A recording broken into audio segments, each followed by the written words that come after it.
విద్యుత్ commission chairman గా రాజీనామా చేశారు జస్టిస్ ఎల్ నరసింహారెడ్డి. తెలంగాణలో కరెంటు ఒప్పందాలపై ఏర్పాటు చేసిన విచారణ కమిషన్ చైర్మన్ ని మార్చాలి అని ప్రభుత్వాన్ని ఆదేశించింది సుప్రీంకోర్టు.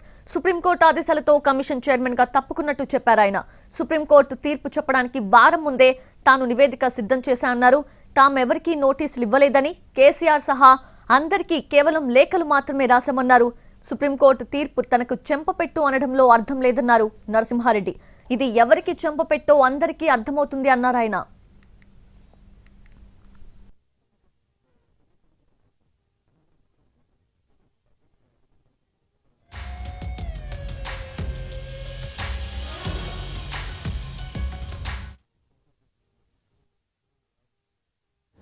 చెంపపేర్లు అంటే ఎక్కడెక్కడ పడతానే కనపడతానే కదా ఇప్పుడు అన్నీ వెనక ముందు అయినాక అందరికి వస్తాయి. అది ఏ మాట మాట్లాడేదంతా సంస్కారం ఉన్న మాటేనా? అది సుప్రీంకోర్టు వాళ్ళు మీరే చెప్పి చూసిండు కదా, చెంపపెట్ట అది ఏం అడ్డం లేదు కానీ ఇష్టం వచ్చిన మాట్లాడవచ్చు సార్.